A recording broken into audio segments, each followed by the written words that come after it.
noise. It's game time now.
All right, Guardsmaniacs, we are back here with another edition of Guardsmania. I am Gary Fair here back with ES Green and Logan Bruce, and we are back celebrating with the Guardians still in first place. Yep. Get to do another episode with your first place Cleveland Guardians. We took a week off last week because the Cleveland Cavaliers, above everything else, we are Cleveland sports fans, so we were celebrating getting to watch the Cleveland Cavaliers in the playoffs. Something that we're hoping that the Guardians will be this year, especially with them, maintaining their lead this early in the season. Something that we don't usually get to watch the Guardians do, but here we are. We're middle of May. We are in first place, above 500, and here we go, man. Pitching is still holding the Guardians together. How you guys doing? Good, man. All right. Cavs got that win yesterday. That was a pretty crazy game. A swing game. That was a big one. Yep. I guess. Yeah, it was. Before we get into baseball, how did you guys feel? Do you guys see all the outrage or fake outrage? I guess like the Detroit fans, I get why that last call at the end of the game wasn't made and they're pissed about it, but it's like a national media story. How do you guys feel about that no call? Well, right the NBA just came out and said that it was correct not to call it. So did they? Yeah. That there it is. Twice this playoffs already, they've had, came out and said, hey, they blew calls at the end against us.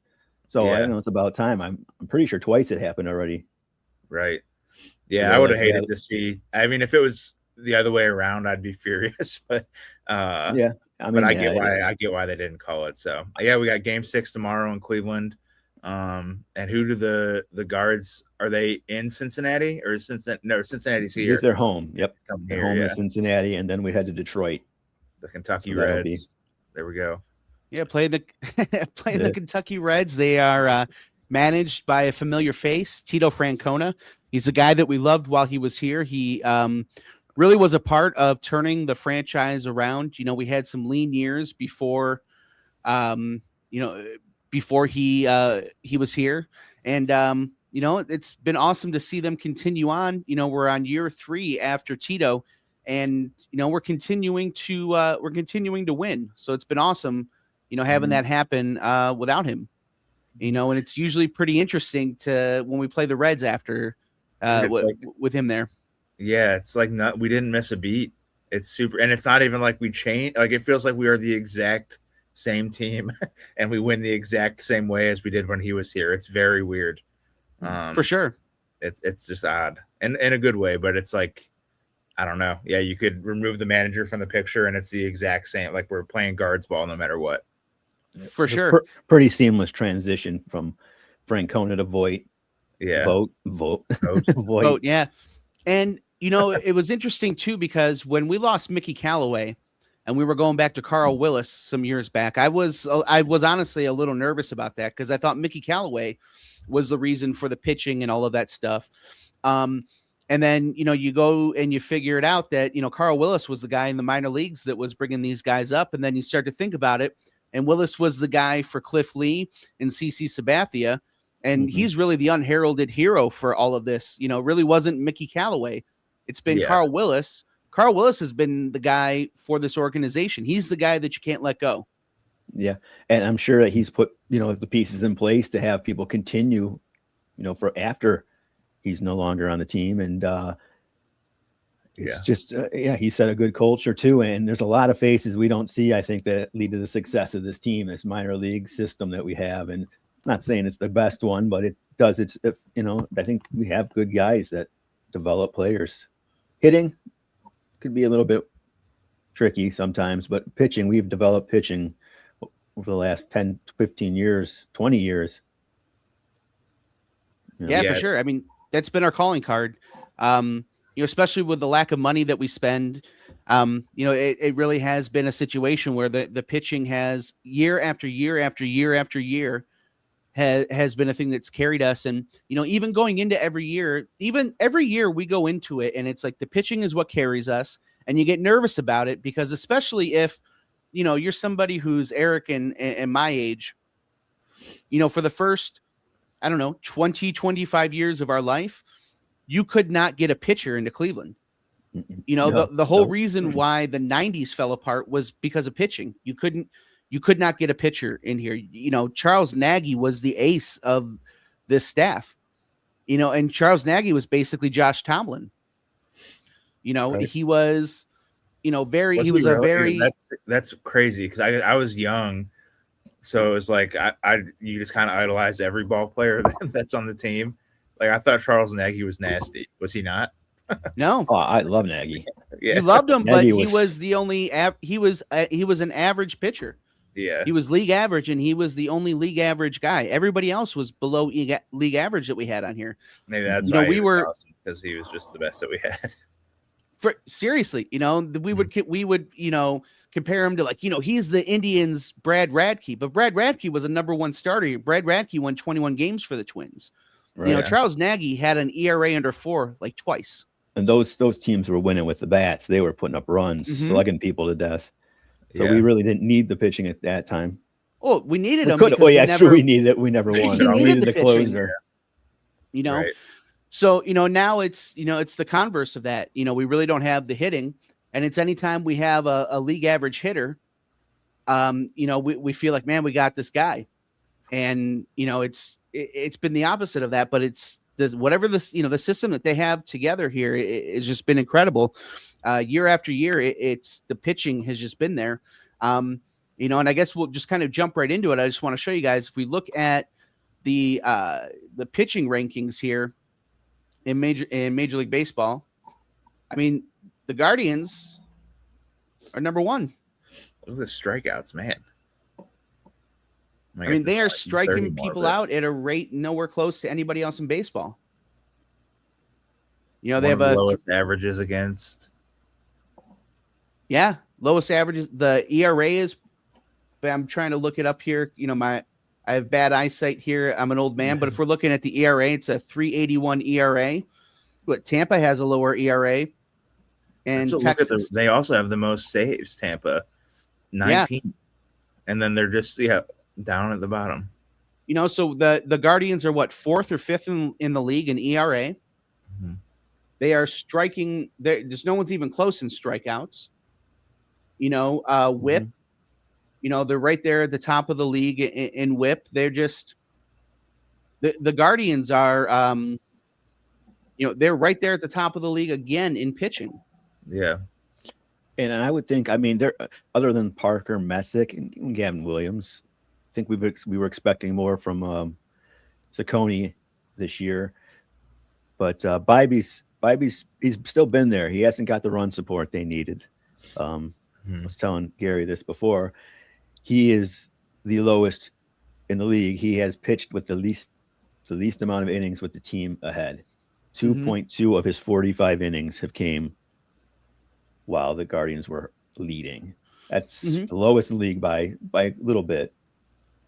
That's crazy. But so his numbers are still there, and his, his advanced numbers, his spin rate, all that's still there. And the only thing that's not there though is if you're looking here. I mean, I know that we're about a third of the season in here, right? So if you're talking a little less than a third of the season in here, but you're talking these 3 of your guys are only averaging 5 innings pitched per start. And the bullpen so far this year has felt shaky. And I don't know if it feels shaky because it really is shaky. Because if you're looking at these numbers, Guardians have good numbers pitching wise, right? So is the bullpen really shaky, or is it your starting pitching is just not going deep into games? Probably I think the earlier they come out. Go ahead, Eric. Go ahead. No, you go ahead. You're good. I was just going to say, like, obviously, the earlier these guys come out, the more innings that the bullpen has to eat up. Like, you're almost asking for them to be shakier.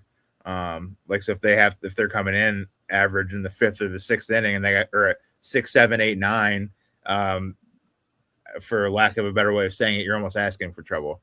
Unless your entire bullpen is just stacked, but like there's a reason some of these guys are middle relief pitchers. So when you're relying on the middle relief pitchers to come in, it's like, I mean, and nothing against any, like Festa, for example, like, I don't know, like he's an MLB pitcher. He's, an elite athlete because he's in the MLB. He's a major league pitcher, but do you really want him out there every other night in the 7th inning?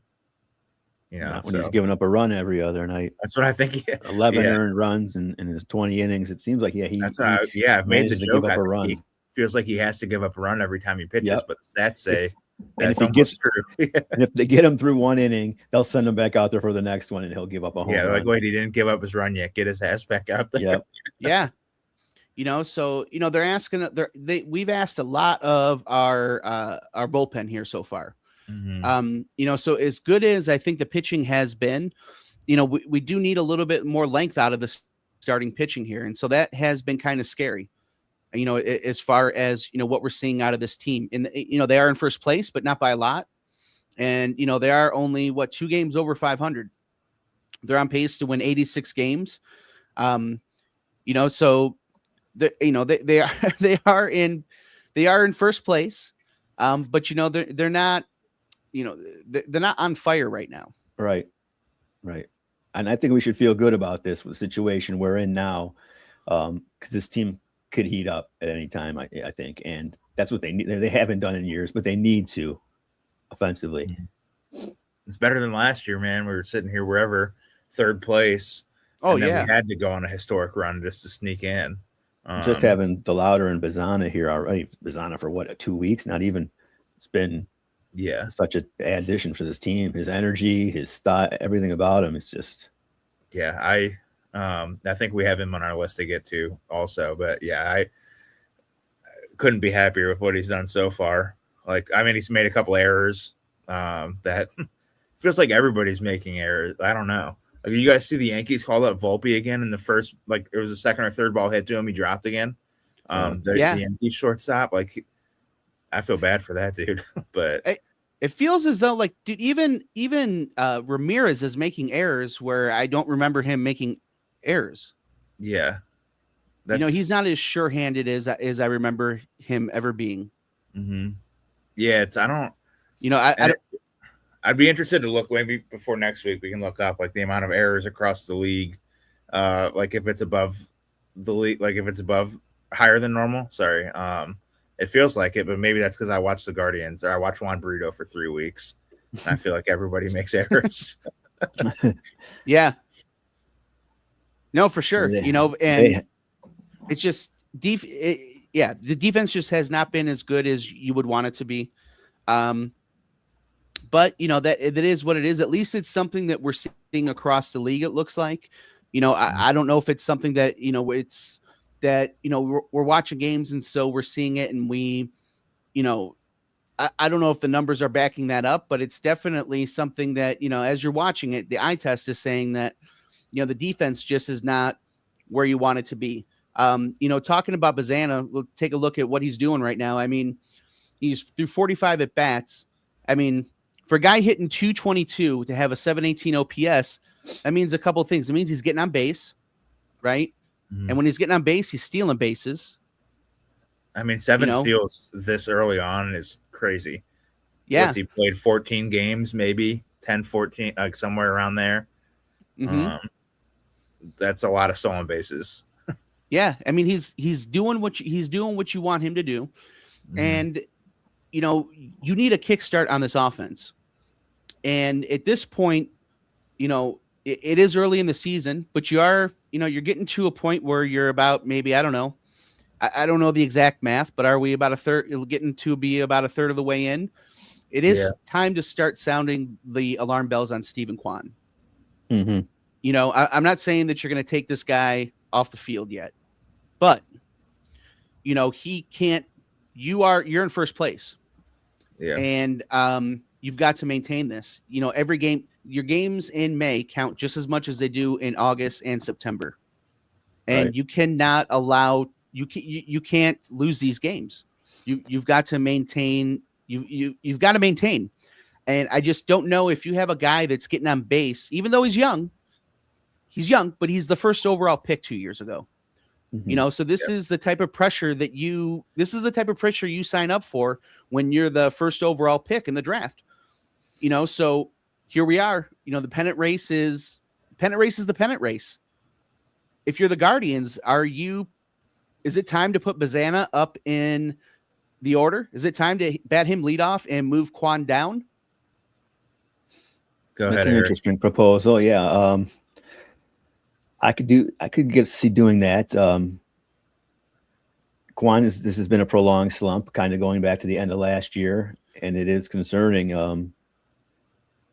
You probably wouldn't hurt to put him down and bring somebody up. I don't know if it's Bazana or if Martinez can handle it. Yeah, but, Martinez has been swinging it lately. He actually hit a leadoff home run a couple days ago, didn't he? Yeah, his first ever leadoff home run because he doesn't lead off too often. So yeah, that's true. I mean, honestly, if we would have had Bo Naylor hit, well, I guess no, he's 140. I was going to make a joke there. That's significantly worse than 206 or whatever. Kwan's hitting, like that's bad. His OPS is so low too. Is 576. He's not really, but even Martinez though, Martinez is only getting on base at a 300 clip. You can't have your you can't. I know that we are at a different time. We're at a different time and place than it used to be, right? But we're still not at a place where your leadoff hitter can get on base at a 300 clip, right? You're taking a look at these guys and you're seeing how they're playing.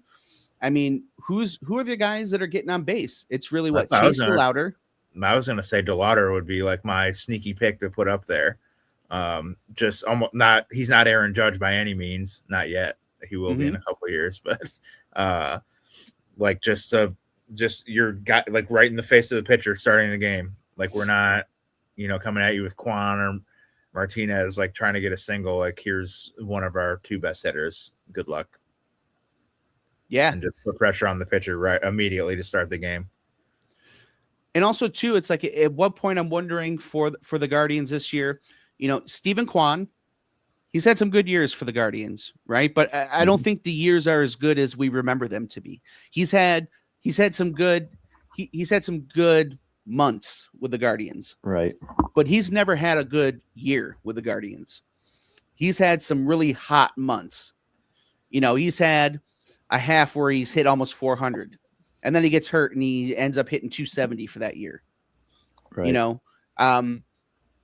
He has refused he's refused these contract extensions. He's a free agent at the end of the year. And, we're looking at his numbers right now. And I mean, he is just, it's unsustainable, hitting 206 in that leadoff spot. Right. At what point I'm not suggesting you give up. I'm not suggesting you give up on him, but I mean, do you give up on him at this point? I mean, is he part of your future? Is he a part of your present? I don't think we necessarily need to give up on him. Yeah. His defense makes it worth keeping him for now, but not in that leadoff spot. You in left field though, is left field defense really that important? I think here he plays the ball better than most players I've ever seen here in left field. Yeah. I don't know why they would put him in center here. In my opinion, they should leave him in left. Yes, left. The louder and right, then you can have your. That's what we have these platoon guys. Why do Martinez and Schneemann in center? Right. Because I was listening to another show and they said the same thing. There's not really everyday players on this team. How many of these guys are really everyday players? That's what I've been saying for a couple of years. It's like I'm sick of. That's where like my Schneemann hate for a while there was just the fact that we have so many platoon guys. Right, he's just a replacement level player. He's off to a hot start. Schneemann's been doing pretty well, but it's like I said, it's the same only quarter of games that Stephen Kwan's played, and he's had different results. So it's a lot of luck in there too, I think, and putting the ball in play. But Kwan's, I did see that Kwan's swing rate is way down too. Let's see here, his exit velocity is at 82.5 this year, which is a low from his high 86.3. Mm-hmm. Yeah, so he's not squaring up. He's swinging at bad pitches, right? And you can't say that it was the move to center field because this was happening. This was the second half of last year as well. Correct. So this is going on now, almost a full season of Stephen Kwan not being the Stephen Kwan that we thought or wanted to have. Mm-hmm. And his hard hit percentage is down to 10%. The average was 19 for his career. He's down to 10%. So he's definitely just not striking the ball. Yeah. I don't know. I'm not happy that he's hitting the way he is, but I would like him to be part of our future, and it's going to save us a lot of money if he is now. Do you swap Rocchio and honestly, Rocchio would have been the other guy maybe that I would say put up at the leadoff spot. I think Kwan, the first step would be to just get him out of the leadoff spot, get the pressure off of him.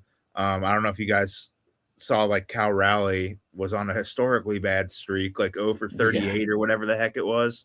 He was going for Chris Davis's streak. Yeah, it was brutal. He's on my fantasy team, of course, so I've been watching every game. It was he's been struggling with an injury. I don't know if Kwan's necessarily has that going on, but he got put on the IL today after he got a couple of hits, broke the streak. Then he got injured yesterday. Now he's on the IL. And it's kind of a lot of people are saying that's honestly what he needs. It's just get him off the field for a while, for 15, 20 days, whatever it is, to get his mind right. Because going up there and trying to force it is just making him worse. Right. Now I'm not hoping that Kwan gets hurt, and don't want any of that to happen. But I think the first step would be to give him the mental break would be to slide him down in the order. He's a professional. He's I think I was the one that mentioned it. You don't want to kill his confidence by moving him down. A couple weeks ago, I said that, but now it's okay, if he gets moved down, he can't question why. He knows for sure. He knows why he got moved down. Right. The evidence is there. Numbers are there. And I think that normally in these situations, you go and you look at the AAA roster and you're like, who's down there? But there are some. There's an option or two down there. I think, they called up Petey Halpin, and, that guy's not necessarily known for his bat, but you got Khalil Watson, who you traded, you got from Florida a couple years ago from Josh Bell, who was a middle infielder, but you moved him to the outfield because of his bat. You wanted to find a place for him, and he's mashing down there. He's got 7 home runs, 7 doubles. He's got a 931 OPS. You seem to only love left-handed outfielders. He's a left-handed outfielder. 14 stolen bases and 18 attempts. Yeah, he's sitting down there. Another speedy player like the Guardians, are made of, and that's the ball we have to play. Zani gets on base, he steals. He's a multi-tool guy. Is this a situation? Is Kwan hurt?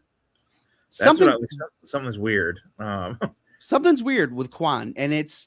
At this point, you've got to figure it out because you're not rebuilding, and you're in first place. We're competing for the trophy. And the Guardians are in a situation where, I mean, they're not the Yankees, they're not the Dodgers, they're not one of these teams that has a huge payroll, and they can afford to hide one of these guys in the lineup. They need everything out of everybody in the lineup, and even if they are in first place, they need guys mashing to get the attention of the people in this city, to get people back in that stadium. And they don't spend money unless they have people in that stadium. And Steven Kwan hitting 200 does not put butts in seats. No. I think trading Steven Kwan takes people out of the seats. The people that are like, I don't know. Looking at the numbers, he's not doing great, but he is a fan favorite. He's won the Gold Gloves. Like we're running out of patience because we watch every single game, but it's like, I think I don't know. I still I'm holding out hope for whatever reason. So do you keep him for the season regardless, or you move him? He doesn't have much value at this point, I would think. Yeah, I mean, right. I don't know what you trade him for. The only thing I was thinking this while you guys were talking, like if we did trade him, I don't want to. I want him on the team. I think he can turn it around. But if we did, is there a team that is paying a guy that, I don't know, like a power right-handed bat that they're not really competing, and they have a guy on their team that they might be looking to ship, and they're just trying to offload some money, so they'll take on Kwan, who they know they don't have to pay next year. Trade for a guy that has 2 or 3 years left on his deal. He's hits relatively well, and they're just the other team's trying to save money. I'd have to look and see what the contracts are out there, but that might be the only thing is we get rid of Kwan, and the only value he has is that he's not on contract. Right. Yeah. I mean, it's rough. There's not really a market out there for him. Right. So I don't necessarily know what I'm suggesting. I don't know that, I have to look. I don't know if Eric, if you look up, see if Kwan has any options. I don't think he was a guy that really went up and down for a lot of years. So I imagine he still has options. Maybe, I think he's got to turn it around, man. I don't know. I don't know. You don't hit 400, I guess, when you're red hot, but he's proven that he can do it. It's got to be a mental thing, which I think the Cal Raleigh break is would be the actual answer. Go ahead. But Cal Raleigh though has a lot of power. When Cal Raleigh gets a hold of something, he can, he when he gets a hold of it, he gets a hold of it, right? So you can get some poorly hit balls through the infield and get some singles here and there. With Steven Kwan, if something's wrong with him, or if he's just getting older, it's the thing. He's 7 years of service time. That means he's been in the league quite a bit now, right? He's a veteran. If when those guys start to age, if he didn't have power to begin with, and he's starting to lose some of that pop, now everything's at the warning track. He's popping balls up. He's swinging at bad pitches. Mm-hmm. I mean, all he really needs to do is slap stuff out there, spray it to left field, spray it to right field. That's his game. I don't mind if he doesn't have the power. If he's, but he never had the power. No, right. But what I'm saying, but he needed the power that he had. He needed. Yes. And if he doesn't have that anymore, then this is what you have. Right. Which might be why he's swinging at bad pitches now. Well, then if he's trying to drive stuff. 210, 220 gold glove winning left fielder, then we can pay him a 220 hitting gold glove left fielder, which would be a lot less than a 300 hitting gold glove fielder. But you don't need, but nobody needs a 220 hitting gold glove left fielder. A gold glove in left field at 220 is really not needed in the league.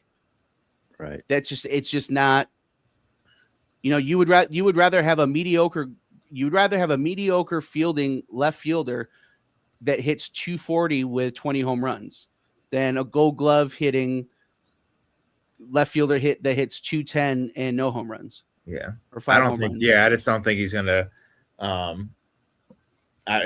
think he'll turn it around, maybe not 280, 290, but I don't he's gotta this is not who he is. We've seen who he is. But again, if the question is how long do we wait for him to return to what he was, then yeah, MLB career is 277 hitter. Yeah, that's where I think everybody and not you guys, but people have had it in their minds he's a Luis Arias type guy that's hitting Eric, you said, slapping at the left field. He's hitting 350 every year. Like that wasn't who he was. He's just, we think he's Luis Arias because 270 on our team might as well be 400. Yeah. Because it's like he's and yeah, he no longer has any options left. He's in his second year of arbitration and remains under team control through the 2027 season. Yeah, I say just move him down in the order. That would be the first step. Like, okay, how many times can you beat your head against the wall and just watch him pop up 3 or 4 times? Like, well, 4 times a game because he's getting the 4th at bat at leadoff. And would you even go to arbitration with him at this point? If the season, doesn't correct itself, is it worth even bringing him back for one more year? For Quan? Yeah, Quan's a free agent. It does say he has arbitration. I don't believe that is correct. I believe his arbitration years are done. I thought it could be right. Yeah. Either way, whatever. Yeah. This is an AI report. AI makes mistakes. Whatever he goes into those rooms and says he's worth, and here's why, he's losing all of the argument that he has. So, we will be able to get him for cheaper. I mean, the problem is when he's playing well, he is guards ball.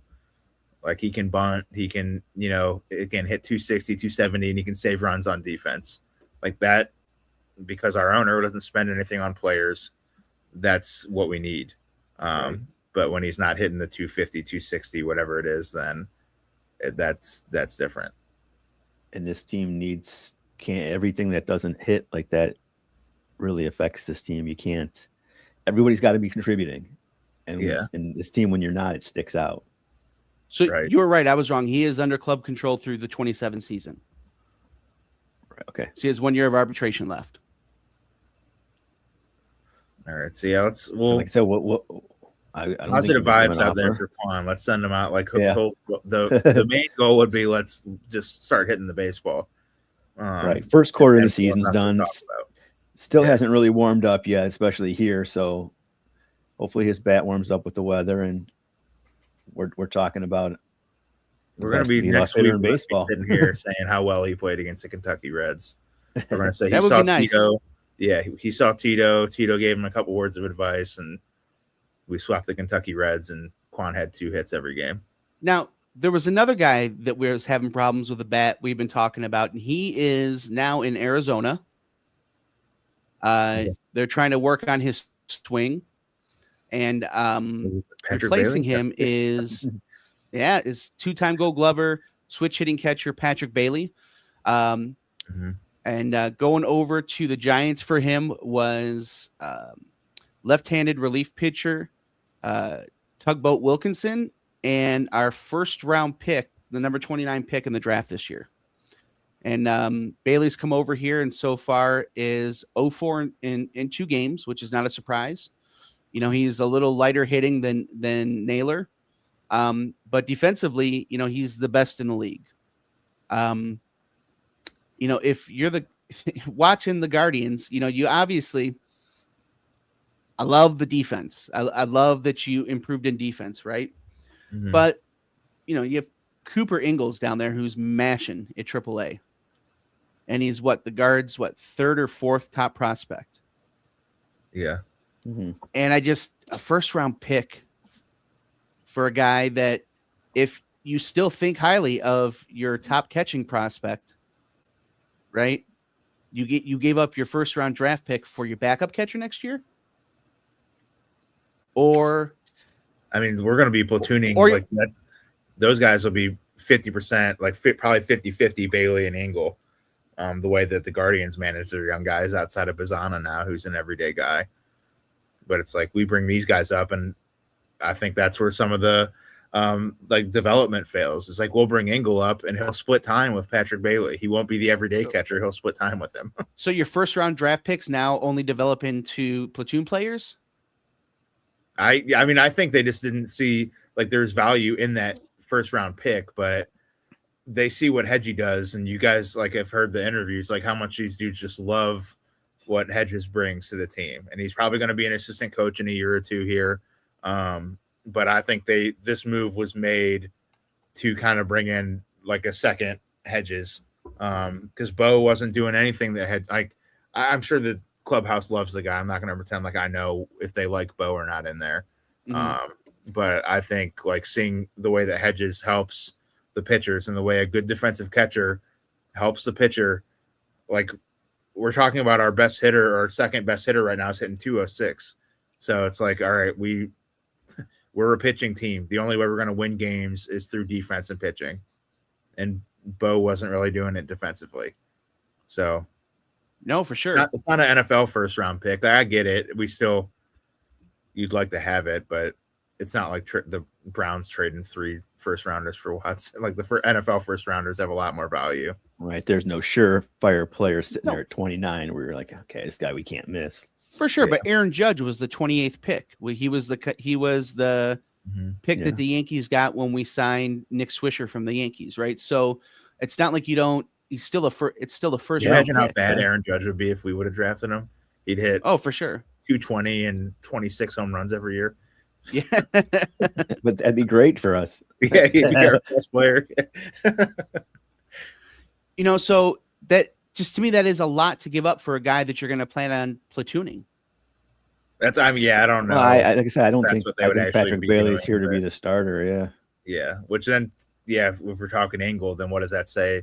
They think about this guy. Then what are you doing with him then? Does that mean he's going to be in a deal? Could be. I mean, and so you can keep that catcher depth. They have Cody Huff down there as well. So then now you have down at AAA, you have three catchers down there now. Who's getting playing time? Engel's defense isn't up to par. I think Engel's going to move, but you can't get his defense up to par if he's not getting playing time. And you're also you got Bo Naylor down in Arizona now, and you're trying to fix his swing. So you obviously when you work on his swing, he's going to have to get playing time down in AAA because you're going to try and trade him. That's why you're sending him down to Arizona, right? And then Engel's going to have to get playing time to fix his defense. Yeah. Right. So then what are you doing with Huff? I think they're going to change his position. Would just be, I have no idea, but that's my crystal ball pick. Is like they're going to, if we know that they don't like this guy's defense, imagine what he knows how they feel about his defense. Like for sure. They have to like think first base or corner outfield something, or give him the David Fry treatment where you're still kind of a catcher, but DH maybe. I mean, don't want to see the guy be a career DH, but if he can't catch a baseball, then that might be what he is.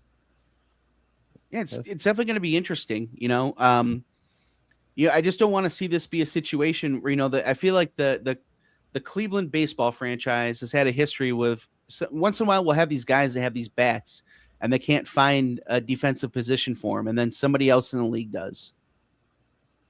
Like for example, who's the Cuban kid that we traded to Tampa for? I'm having a brain freeze. Caminero? No. Caminero, no, he was a Rule 5 pick that we let go. We traded him to Tampa for the first baseman. Yes, Yandy Diaz. Yandy Diaz. My God, he's on my fantasy team too. Thank God. Yeah. It'd be nice if he was on our real team. No kidding. A right-handed first baseman that hits 40 bombs a year, that'd be cool. Yeah. That plays third base and second base, and but we couldn't find a position for him. It wasn't good enough. Right. And didn't have any power when he was here, by the way, too. No. And now he's the top 10 power hitter in the league. Yeah. So you just don't want, the Guardians. It's not a surprise. Everybody knows that the Guardians have had issues developing hitters, and this guy is at AAA and he's mashing, and it's just you've got to find a way to get this guy into the majors. If he's hitting the way he's hitting, especially with a team that's so anemic offensively, you've got to figure out a way. Right. Yeah, and they're probably trying to be careful because I think, I don't know, Bazana again, like we didn't even call him up as quickly as other teams called up their first round guys from that draft, but like we called him up quicker than we usually have called up anyone. And I'm wondering if they're like, if we brought up Engel, or you mentioned like getting rid of Quan and the outfielder that's hitting very well, like they're probably trying to have some sort of balancing act. Like, cause if there would be a huge youth movement if all of these guys ended up coming up. Not that would be a bad thing, but they would have, and who knows if these guys that are hitting well in AAA will hit well in the majors, but you don't know until they get here. So you got to try it. When you don't go out in the free agent market, to add depth. This is what you have, though. We have Reese You're Hoskins. relying. What's that? Yeah. You know, that's what you're asking for the youth. That's what you're relying on is the youth when you do that. And you know, I know that it's early, but you are where you are. You know, you know, you're in the major leagues. You know, it's like you're in the majors. That's what I mean. Our pitching's doing so well, kind of covers it. Like that's, you know, a gift and a curse. Like our pitching is so well that we kind of get away with it all the time. Mm-hmm. We get away with having a bad offense all the time. I just wish they would see what if we had a good both of them. Like what would happen if our pitching and our hitting was good? Could you? Like, I don't know. I like the Bailey trade. I don't like the first round pick. To me, I would like to have it, but I don't know if like he's that. Like his framing is off the charts. I think Eric, you were saying that. Like that is a huge difference. Confidence builder for the pitchers. It does help win games. Now I wish he could hit a little bit better, but I mean, if Bo wasn't doing defense, then screw it. Like bring in if they're not hitting, they might as well be saving runs. Yeah, but that's where you have to save runs where you can. But now that you can replay pitch it, you know, challenge pitches, what does framing? It's just a few a game. I mean, unless you get them right, then you can do more. But yeah, I mean, so how much does framing really help now at this point? I think it still does. Like it was a couple games ago, we were out of challenges in the second inning. So it's like the umpires still have to call pitches. Now, did you guys see that they are getting feedback during the game on their zones? So like when we were talking about a couple of weeks ago where we were, I said like that it seems like the zones, like the umpires are better this year. They are actually getting feedback during the game on their zones. But I think I don't know. Framing is always going to be a part of the game. I don't know. When I was like as a pitcher, it's just you develop a lot more confidence in your catcher and like kind of build that relationship. Just seeing like if I miss a pitch by 3 or 4 inches and the catcher makes it look like I didn't, like it just helps. Big value, yeah. So, yeah, I mean it's. You know, we'll definitely have to see, you know, how things go. You know, hopefully, you know, I'm hoping that over a much larger sample size, you know, having Bailey on this team will make me change my mind as far as, you know, what we gave up and, you know, what his value to this team is going to be. Just because, you know, right now I just don't. I understand the defense and the pitch framing and all of that stuff. But I don't know, man. That just seems like a lot to give up for a guy that can't hit, because we have so many guys on this team that can't hit. You know, that's what it almost feels like they're going all in on. Screw it, we don't need to hit. Yeah, I hope isn't what they're thinking, but that's kind of what it feels like. Yeah, for sure. And you know, and you need guys to hit. You know, on this team. You know, and the offense has been anemic. You know, and it just makes me wonder, like, what is your plan? You know, what exactly is their plan? What are they going to do? You know, because eventually Bo Naylor is going to have to play again. You know, so who's losing playing time? Hedges is gonna retire at the All-Star break and become a bench coach. Is Naylor going to play first? Is he going to first base in AAA? Is he having a position change? That I heard of.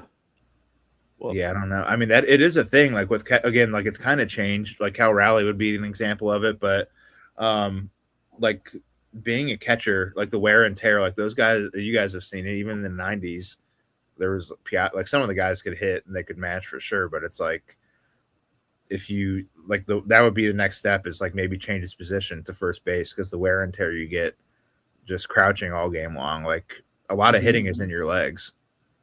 So maybe that is what they're thinking. It's like Bo naturally was one of the most gifted hitters that a lot of people had ever seen. And it just didn't work out. So maybe they're thinking, okay, well, like the last thing would be, can he play first base? And like get his legs back under him. Do the Mariners do a similar thing with Raleigh? He actually like demands that he catches a lot. And they actually like last year when he was on that run, they were trying to get him not to. But he's like him, it like helps him. He said stay in the game, which I also get. Like a lot of people hate DHing because you're just sitting there. That was a big thing with Frank Thomas when he was with the White Sox. He would Jose doesn't like it. But they've kind of forced him to do it on Sundays now. A lot of people hate it. I used to do, like, even in high school, I did it, and it sucked. Like, it sucks because you're just sitting there watching a game, and then you got to get up and stretch, and then like these guys facing a 100-mile-an-hour pitcher after you just sat there in 40-degree Cleveland weather for an hour. Right. Like, you can't hit that. You can't go up there and hit.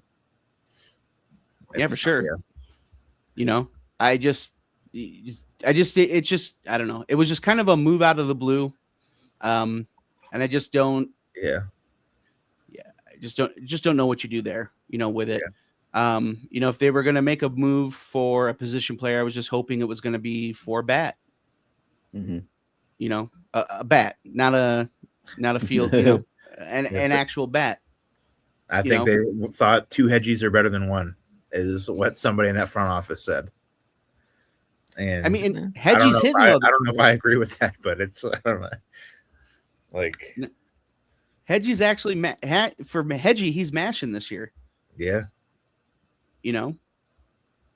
So the Guardians, though, as much as it sounds like we're down on them, but they are in first place.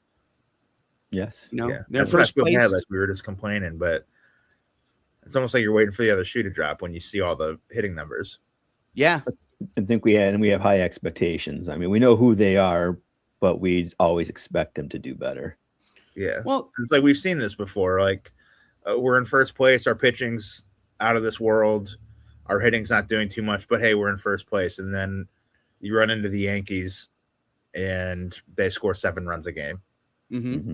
And Class A is betting on the game, so they score 8 or 9. So it's like... Yeah, I mean, and even Kate Smith's turned it around.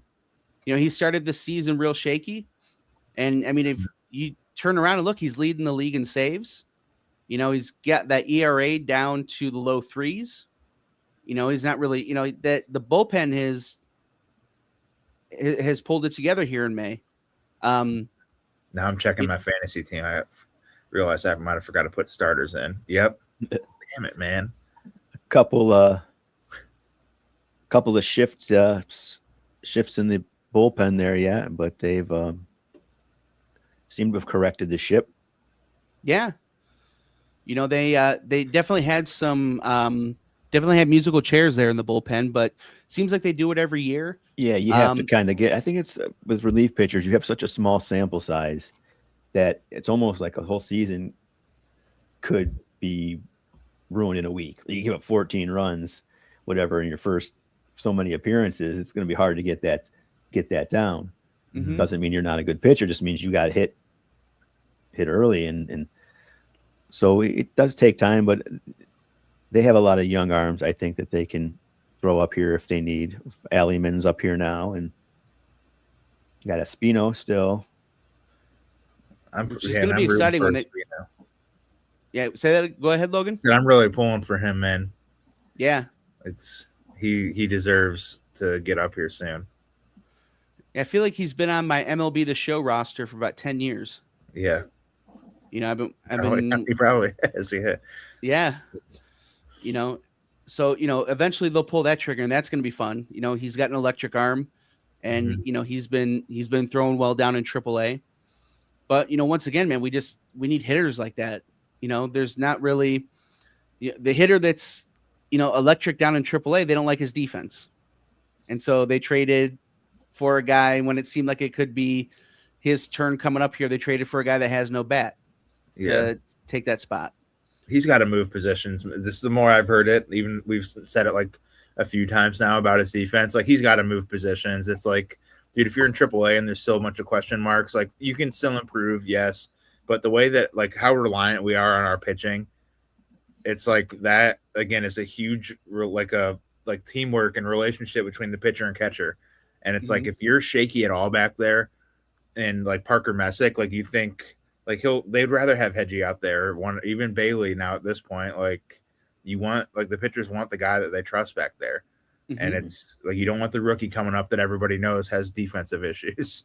Like, so my stance would be try to get him the first base or something, like, because that you don't like that. Just you'd be implementing something into our pitching, and our pitching has been the only thing we've been good at for 10 years. But then you're throwing something in it with a question mark.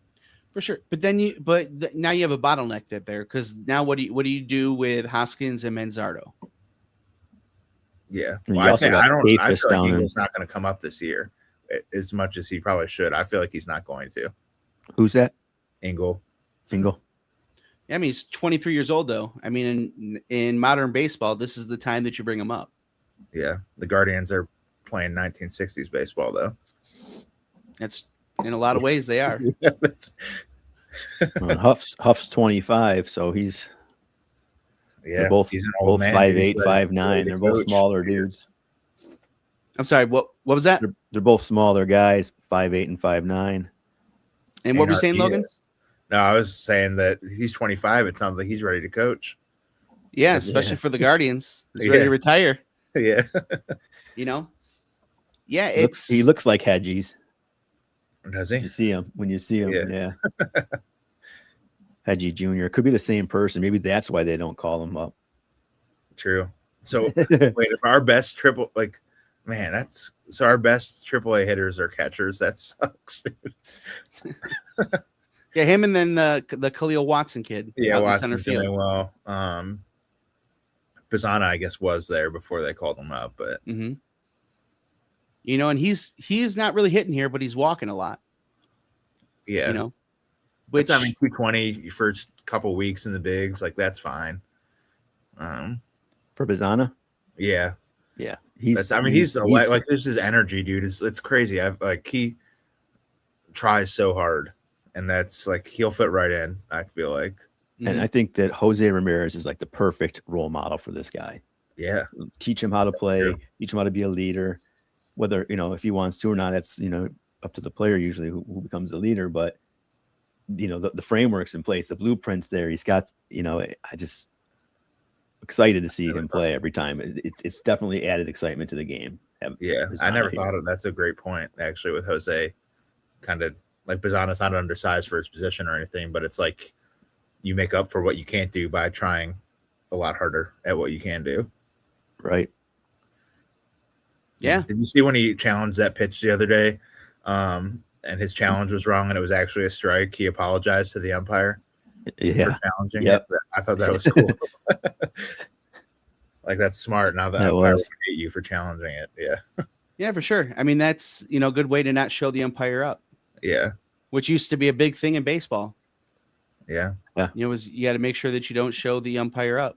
So,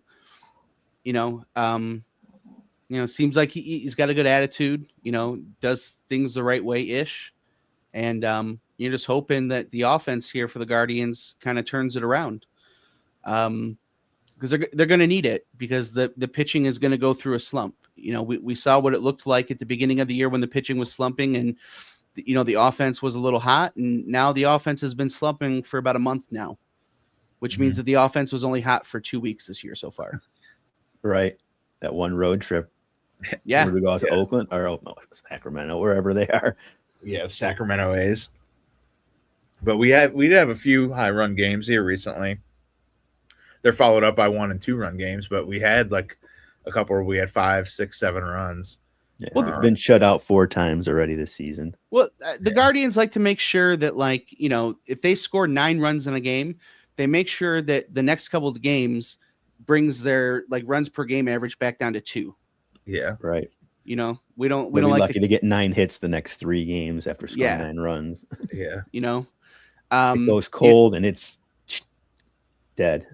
Yeah, we like to make sure that we keep those batting averages low and the runs per game low. So I'm hoping that we get to a point here that when the Guardians, when it's time to make a move, which kind of feels like right now, but I know that it is in early May, but I hope they make the move, especially, they got the work stoppage coming up. You don't know what, the CBA is going to look like. You don't know financially what the league is, what kind of situation the league is going to be in. This is the time. This is a moment to strike for the Guardians. Especially with all the uncertainty, going into this is the time to strike for them. And with this division, why they got the lead. Don't relinquish it. Just don't make yourself have to claw back in like we did last year. Although that was one of the funnest things to watch ever. Yeah, that was great. But I wonder if they kind of double down like what they just did at catcher. If like we'll be waiting for them to trade for a bat. If they actually like take Slade's 5th spot in the rotation and they trade for somebody like another top pitcher to put there. I wouldn't actually, like, after the Bailey trade, I wouldn't be surprised if that's what they were thinking at all. Let's just load the rotation up or trade for some top relievers. Like, we know what we're good at.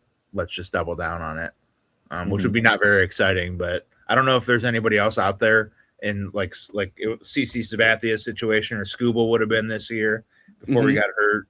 Like a guy that would be a 1-year rental or even half a season rental, but maybe this year and next year we get a guy. I don't know who would be out there like that, but that'd be interesting. So I mean, yeah.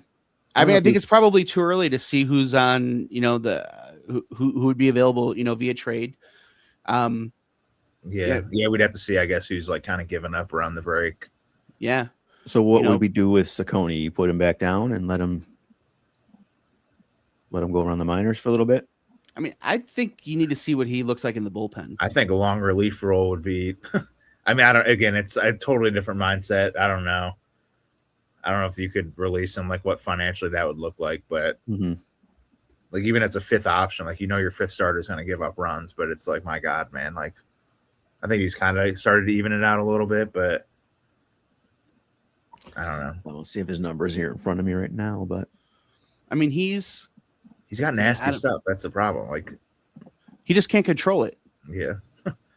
He just you can have the nastiest stuff in the world, but you can't, if you can't put it where you're supposed to put it, it doesn't mean anything.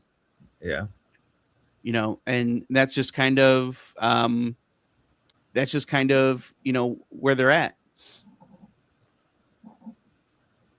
And that's that's where they're at. They just, and I don't really think that, like, the way that you develop pitching, you usually figure out a way to find pitching. Hitting is where you've got to get more hitting in this lineup, because everybody that you have in here is not going to stay healthy. I mean, the past tells you that DeLauder is not going to be healthy this whole time. You're not going to keep him healthy. Right. And go ahead. Why Halpin's up here, to give some of these guys a breather and try to keep more guys healthy and keep fresh bodies out in the field. And they've been resting Jose more than I've ever seen him rest Jose so far this year, as far as de-aging him. Yeah, and that's where like Schneeman's played third base a little. My question would be Arias, like, what happens when he comes back? I don't think there's a spot for him right now. Especially not since Bazzana came up. Like, you have a certain amount of infield. There's Schneeman, like Jose and Schneeman at shorts or at third, Rocchio, and I guess Schneeman also plays shortstop. Like, I don't know. Schneeman could play anywhere, yeah. Yeah, like I don't know if there's room for Arias. Like, you don't want to have 7 infielders on your team, right? I mean, is what's his name at first base gone then?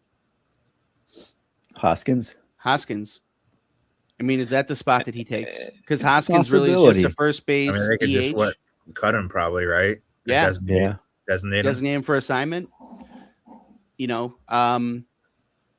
Talking about spots, if Quan, depending on whether he picks it up or not, if Quan has options, is Quan's spot guaranteed? I think they're going to ride Quan until the wheels fall off, like, for better or worse. Like, if they would, I don't know if they'd actually send him down.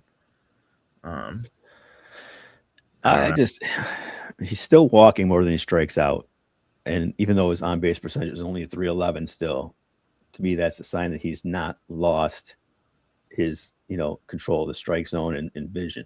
But it's that what we were talking about before, his contact speed, his bat speed. Yeah.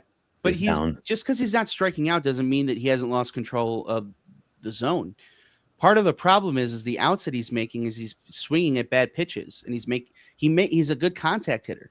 So he expands the zone. Right. He's expanding the zone and making contact with bad pitches. You know, when I was growing up, I had a kid. I'm not going to say his name, but there was a kid on one of my baseball teams who was about a foot shorter than everybody. Right. And because of that, he walked every single at bat. Yeah.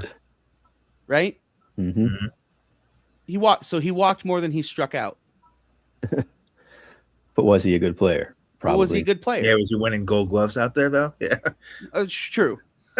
You know, but it's like, at least he's not, I think like he is swinging at some bad pitches, but like at least when you're walking more than you're striking out, like that's where he's not pressing to the point of just swinging at every pitch because he feels like he's like Cal Raleigh was actually doing that, was swinging at everything because it was like ESPN's reporting on Cal Raleigh whether or not he got a hit tonight. And it's like, then you swing at every pitch, ones that you can't even make contact with if you tried. When you know the whole world's waiting for you to get that hit and watching every night and the counter's on, it definitely would get in your head. Yeah. And that might be honestly what's kind of going on with Quan, man. Like, it's not like he's just been slumping for a couple weeks and no one's talking about it. Like, we're talking about it because it's been since July of last year. He doesn't have that option, we discovered, right? He does not have an option. So it's drop him in the order. That's what I would say put him at 9, man. Give him, like, they spin it as you're the second leadoff guy. I mean, Rocchio has been so productive from that 9 hole. I mean, Quan can just do what he's doing or not, it would definitely help this team out and move Rocchio. I don't know where you put Rocchio.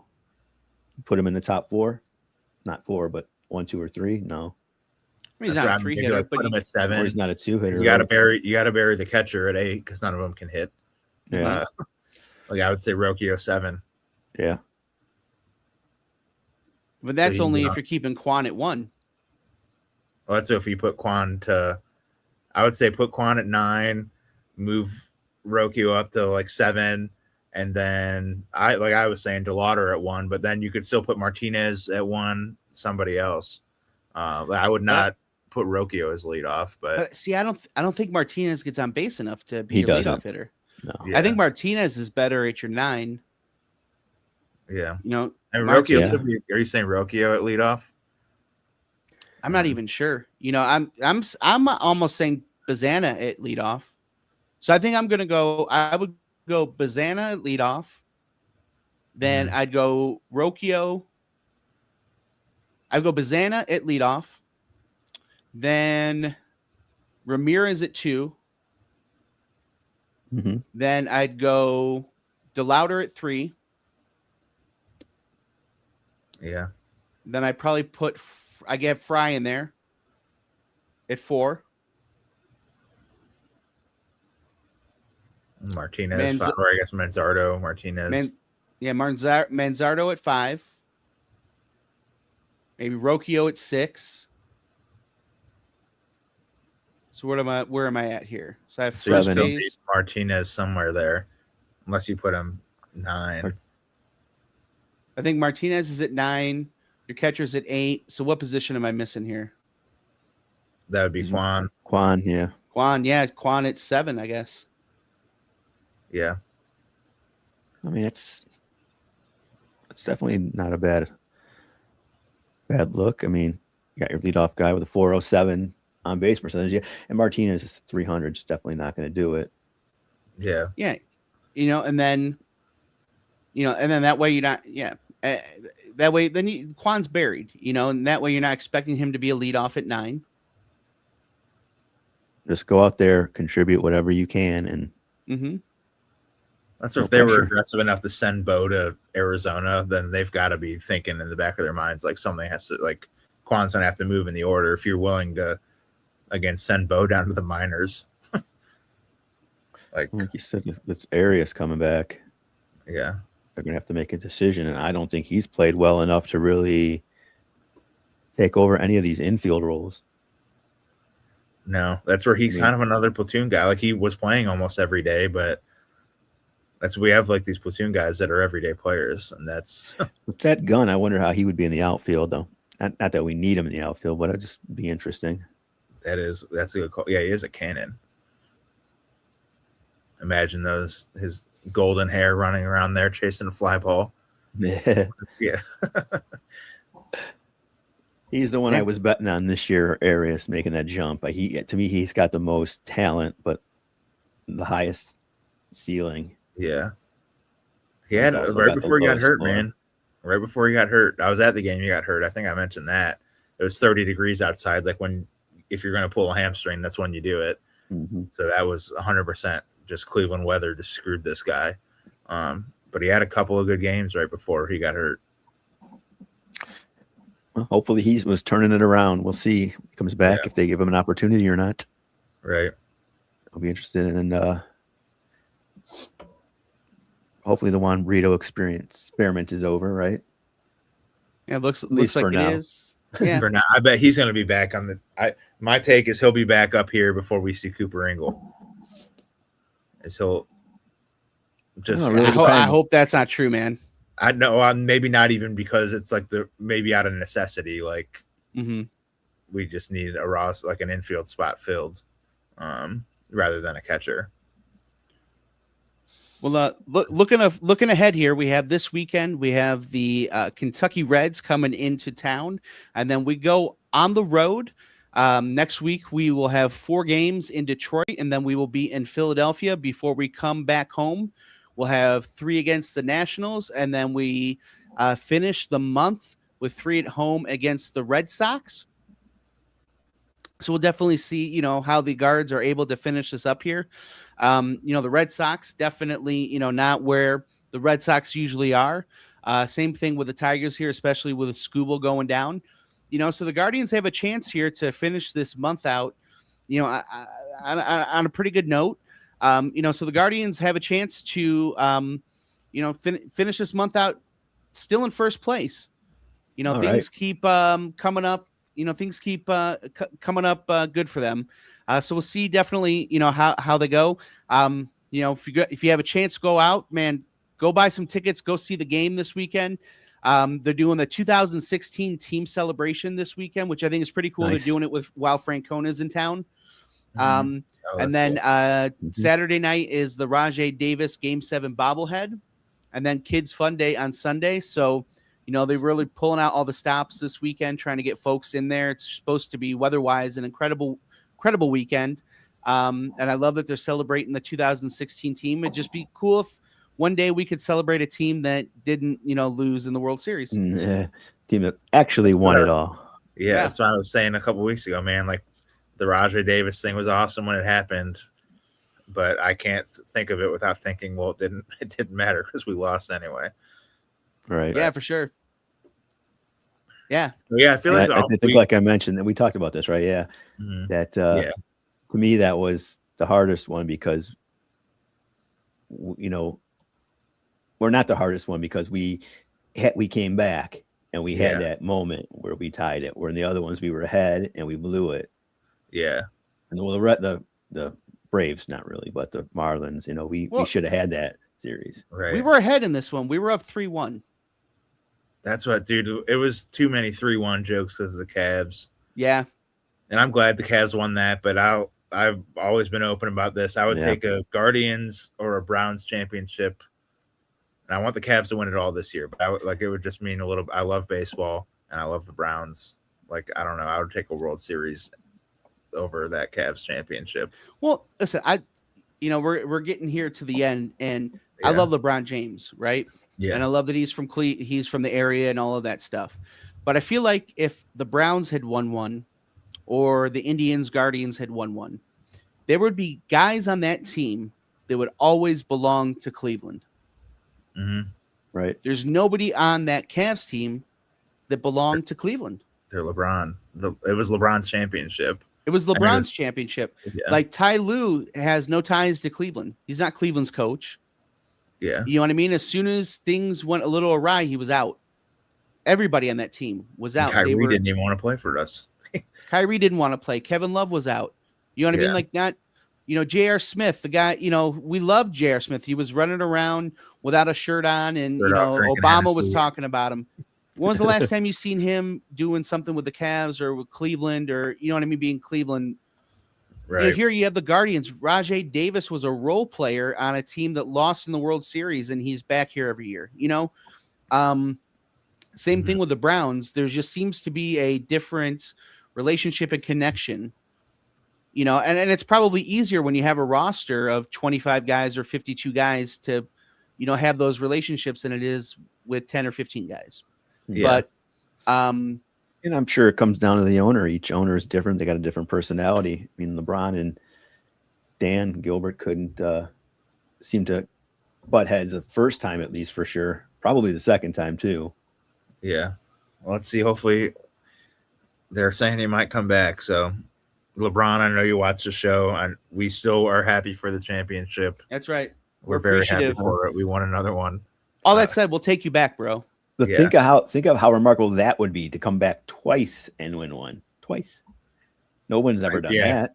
Yeah. No I won't bring up the NBA code argument, but that would in my mind, that would like just make if he won a championship when he was 42 back here. Yeah. Then all right, all the Jordan lovers can shut up. Yeah. Well, what if he comes back and he wins back to back here? Then he's got the 6. And he won 3 in Cleveland. Everybody can shut the F up. Yeah. Yeah. So here at the Guardsmania, that's what we're predicting here. We're gonna win. We're predicting 1 this year, and then we're predicting back to back with LeBron next year and the year after. So we're 3-peat. Yeah, LeBron 3-peat. We're calling it now. Yeah. Right. Quan gets Pat Riley know. LeBron comes home. Yeah. Yeah. All right, you heard it here first, guys. Yes, thank you very much for joining us. We'll be back here next week at 7:00 talking about hopefully the Guardians. So right now they're on a 3-game win streak. So by the time you talk to us next week, they'll be on a 10-game win streak. That would be nice. Be about 13 games above 500, and we'll see what's going on there. We'll be talking about an offense that's in the top of the league, and a pitching staff that has just decimated everybody. Logan will have gone live again from his music page, and he'll have a #1 Cleveland hit. Everybody in Lakewood will recognize him both for his parodies and his original music. Yeah. Man, that shit was crazy. I couldn't believe that. Eric, I don't know if you saw it. I go running every morning. I ran past Lakewood High School, and one of the kids stopped me and said, asked, "Are you the Browns song guy?" And I wanted to punch him in his fucking face. But it's yeah, man, that's me. Right. That's awesome, man.